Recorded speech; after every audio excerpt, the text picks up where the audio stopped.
तो चलिए हम देखते हैं west flowing river in India.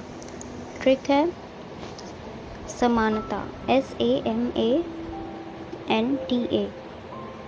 SA stands for Sabarmati. ये सेकंड है MA, that's Mahi. N Narmada. Fourth है हमारा TA, Tapi.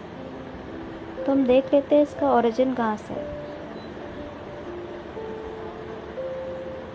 Sabarmati origin is दीबार lake. Next Vindhya range from MP, Madhya Pradesh. Next is Narmada, that's come from Amarkantak, Madhya Pradesh MP।